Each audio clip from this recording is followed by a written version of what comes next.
তখন আমার জেঠিমারা এখানকার যে ইনচার্জ মরক্ষক সে কাঁদতে লাগে। সে তখন বলেছিল যে মহারাজ একাশী বৎসরে করলে আমরা গুরু পূজা এখানেই করবো, কলকাতাতেই করবো। তখন কালকে একাশীতে পড়ে যাবো, তাই জন্য এখানে সেই গুরু পূজা করছিল জেঠিমা। যা আজকে গুরু পূজার অধিবাস আমি আজকে আগে বলেছি, কালকে খবরের শেষে বলি। সকলের বক্তৃতা আপনারা শুনবেন, তবে বক্তা অনেক সময় কম পাবে। যেমন কালকের মেয়ের বিয়ে হবে, আজকে তার অধিবাস তিথি। বিয়েটা কি জন্য হবে, সেই পুরুষ এবং প্রকৃতির সেই ভাবনার জাগরণের জন্য অধিবাস তিথি। আজকে আমাদের এইটাই ভাবনার মধ্যে প্রত্যেককে আনতে হবে যে আমরা কালকে যে তিথি পালন করব সেটা কি তিথি? না গুরুদেবের আবির্ভাব তিথি, তার অধিবাস আজকে। আবির্ভাব কেন বলা হচ্ছে চিন্তা করে বলছেন,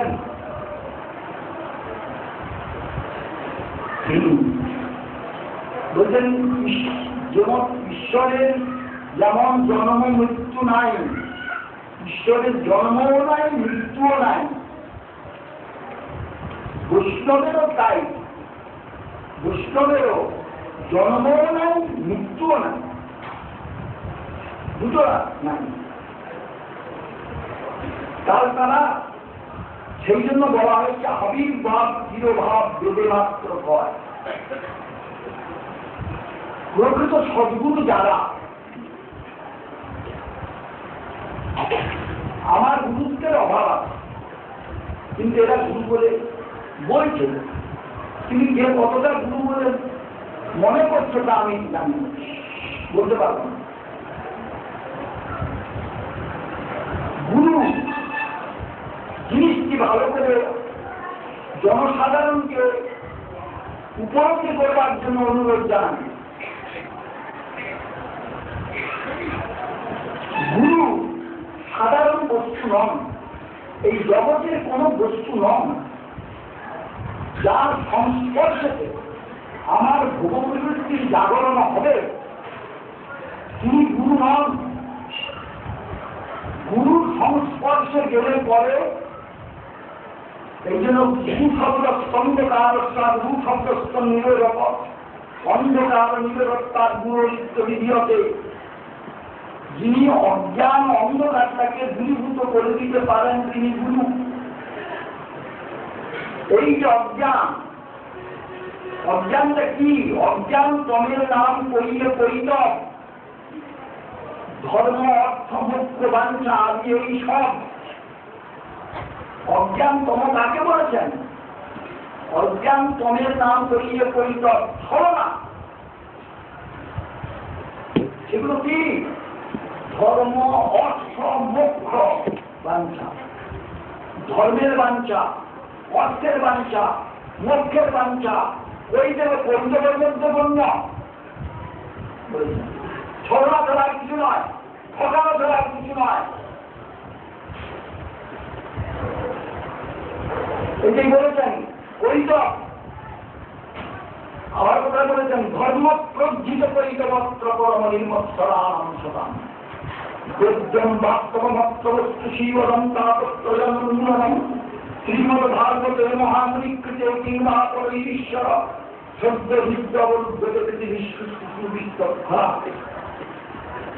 ধর্ম প্রজ্জিত পরিচয়ত্র, যে ধর্মকে পরিচয় ছলনা বঞ্চনা রয়েছে, সেটা ধর্ম বলে শাব্দিক আবৃত্তি করলেও সে ধর্মের দ্বারা জগতের লোকের কোনোদিন কল্যাণ হতে পারে না। জগতের লোকের কল্যাণ তো হবেই না। যিনি কল্যাণ করবার জন্য প্রস্তুত হয়েছেন, চেষ্টা করছেন, তিনিও করবেন। আর যারা শ্রোতা তারা অতএব অবশ্যম প্রতিকীর্ণম পূর্বম হরিকথামৃতম শ্রবণম সর্বচ্ছিষ্টতাপয়। গুরুটা পবিত্র বস্তু ঠিকই, কিন্তু সেটা যদি সত্যের দ্বারা উচ্ছিষ্ট হয়, সে দুধ খেলে করে মানুষ মারা যাবে। তেমনি ভগবানের কথা পরম পবিত্র বস্তু। এই পরম পবিত্র বস্তুকে যার উপলব্ধির মধ্যে নাই, যার সে যদি কাজ করে বলে জগৎকে মাতিয়ে যায়, তার দ্বারা জগতের কোনো কল্যাণ হবে না। কীর্তনিয়া কীর্তন করছে, তার কীর্তনের দ্বারা কল্যাণ হবে কিনা চিন্তনীয় বিষয়। বক্তা বক্তা দিচ্ছে, তার বক্তৃতার দ্বারা কল্যাণ হবে কিনা চিন্তনীয় বিষয়। কেন না সে যে কীর্তন করছে, যার কথা কীর্তন করছে সেখানে যাবে কিনা। যে বক্তৃতা দিচ্ছেন তিনি যে বিষয়ে বক্তা দিচ্ছেন সেখানে তিনি আসেন কিনা। যদি সেখানে সে যেটা না থেকে থাকে, জগতেরও কল্যাণ হবে না, নিজেরও কোনো কল্যাণ হবে না।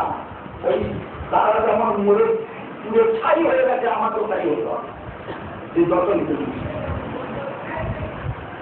সেই ভাবনাটা যখন আসবে, তখন প্রকৃতপক্ষে গুরু দর্শন হবে। শিষ্য তখন তার সংস্পর্শে যে কল্যাণ লাভ করতে পারবে।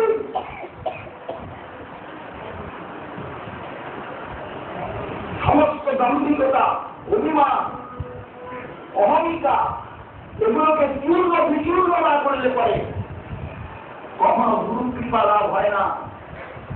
আর গুরু কৃপা লাভ হয় না, সে কখনো ভগবানকে পেতে পারে না। গুরুদের কথা তার সংস্পর্শ যেতে পারবে না। চিন্তা করে এই যে গুরু তত্ত্ব যে কি জিনিস, অদ্ভুত জিনিস, চিন্তা করবেন। কথা অনেক দরকার আছে, আমি প্রশিক্ষণ করলে অন্যান্য বক্তারা বলতে পারবে না।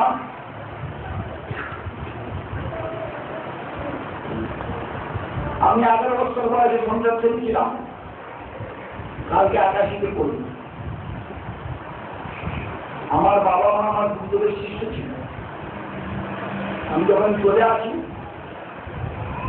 বাবাই আমাকে নিয়ে এসে পৌঁছে দিয়ে গেলেন মঠে। তখন আমার একটা বোন ছিল, পরে দাঁড়িয়ে বলছে, দাদা তুমি কি খেতে পাও না, এখান থেকে চলে যাচ্ছ কেন? আমি বললাম যে না রে, না খেতে পাবো না কেন, আমি আমার মা বাবা চলে গেছি। সেই সদ্গুরু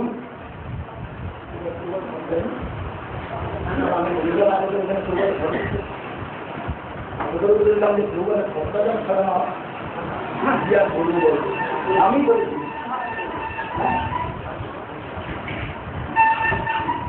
সদ্গুরুর কাছে এসেছিলাম, এইটুকু আমার বিশ্বাস আর আমার এই গর্ব, তার সদ্গুরু প্রাপ্ত এসেছিলাম। আজকে পৃথিবী তার চরণে বন্দনা করি, তিনি কৃপা করুন যেন যত শীঘ্র হয় তার প্রাপ্ত জানান। এই বলে আমি আমার বক্তব্য শেষ করছি।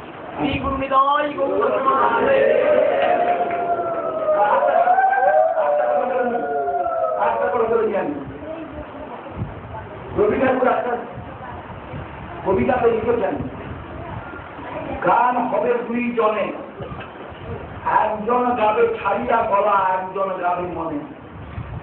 রবি ঠাকুরের লেখা। অর্থাৎ চিত্তভাবে বক্তৃতা হোক, অন্তরের থেকে না আসে জিনিসটা, তাহলে অন্যের অন্তরকে স্পর্শ করবে না। খুব চিন্তা করবে, অন্যের অন্তরকে স্পর্শ করবে না। আমার যদি নারী সম্পদের বাসনা এসে থাকে, যে নারীকে ভোগ করবার বাসনা এসে থাকে, যদি সত্যি বাসনা এসে থাকে তার প্রতি, তারও হৃদয় বিকৃত হয়ে যাবে। তেমনি ভগবানের জন্য যদি বাসনা কারো জন্মে থাকে, সে গৃহ হোক ত্যাগী হোক, ভগবানের হৃদয় বিকৃত হয়ে যাবে।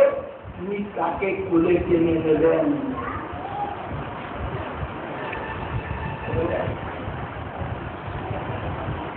সর্বাগ্রে এই মহতী সভা যিনি আমাদের এই আয়োজনে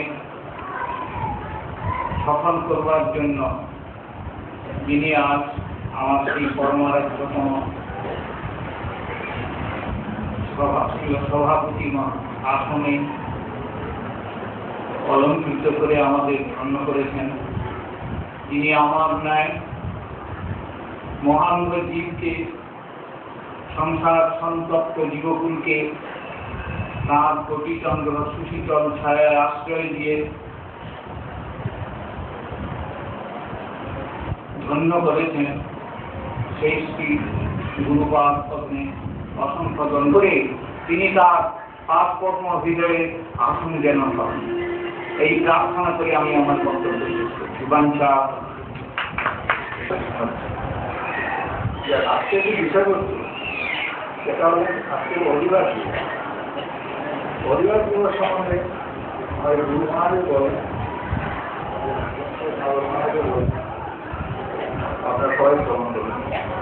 অধিবাস সম্বন্ধে আমাদের সবাই একটা অধিবাস শব্দটার সঙ্গে সবারই পরিচয় আছে, একটা পারমার্থিক শব্দ ছিল, কিন্তু একটা জাগতিক ব্যবহারিক শব্দটা খুব বেশি ব্যবহারিক শব্দ খুব ব্যবহার হয়। যেমন রোমাল বলেন বিয়ের পূর্বদিন অধিবাস, সমস্ত মাঙ্গলিক অধিবাস বিবাহের পূর্বদিন বিশেষভাবে সেটা সবাই তার সঙ্গে পরিচিত। এবং সেটা কেন করা হয়, সেই দিন থেকে অধিবাসকে আরম্ভ করবো, সেই অধিবাস থেকে আরম্ভ করে বিবাহ পর্যন্ত, বিবাহ না হওয়া পর্যন্ত সমস্ত বাড়ির সবাই কিন্তু এই একই কাজে ব্যস্ত থাকে। তাদের কাছে আমি আশীর্বাদ প্রার্থনা করবো এবং ভক্তদের কাছে আমি আমার আশীর্বাদ চেয়ে নেব, আমাকে আশীর্বাদ করুন যে মহারাজ আমাকে যে স্থানে বসিয়েছেন আমি জানো সেখানে বলার যোগ্যতাটা অর্জন করতে পারি এবং আমি যেন আমিও গীতা পাঠ পাঠ করে আপনাদের। তবে আজকে একটা কথা নিশ্চয়ই আমি বলবো যে আমি কারিগরি বিদ্যায় নিয়ে কাজ করেছি, শিখেছি, যন্ত্রপাতি নিয়ে করেছি। এই আধ্যাত্মিক জিনিসটা কি এটা আমার কোনো জ্ঞান ছিল না। যেটুকু এখন আমার উপলব্ধি হয়েছে সেটা আজ আমার শ্রী মহারাজের কৃপায় তার সান্নিধ্যেই আমি একটু একটু যেন এখন মনে হচ্ছে সত্যি আমি যা করেছি আমি জীবনে কিছুই করি, জীবনটা আমার ব্যর্থ হয়েছে, কারণ আমি আসল জিনিসই উপলব্ধি করি এখনো পর্যন্ত করেছি। আমি যে কারিগরি বিদ্যা, যে কারিগরি জিনিস নিয়ে কাজ করেছি, হাতুড়ি শিখিয়েছি, হাতুড়ি শিখিয়ে ছেলেদের তৈরি। শঙ্কর গোস্বামী মহারাজজির শুভ আবির্ভাব তিথি আসলে অধিবাস लग्न करे सदगुरु का आश हो भात में प्रकाश जाओ तिमिर का नाश। सदगुरु যত সময় জীব ভাগ্যে না ঘটে ততদিন পর্যন্ত এই 84 লক্ষ জনিকে ভ্রমণ স্বীকার করে নিতে হয়। সনাতন ধর্মে যেমন পুনর্জন্মবাদ স্বীকার করেছে, অন্যদিকে আবার স্বীকার করেন। পুনর্জন্মবাদ তাদেরই হয়ে থাকে যারা কর্মফলবাদী। এরা হল কর্মফলবাদী কৃষ্ণ বৈমুখতা হেতু অনাদিকাল ধরে এই কর্মময় সংসার চক্রে ঘুরছে, তাদেরকে নিষ্কৃতি দেওয়ার জন্যে আমার সদ্গুরু পাদপদে একান্ত প্রয়োজন। তাই বলতেন সকলে বিবাহ করতে সকলের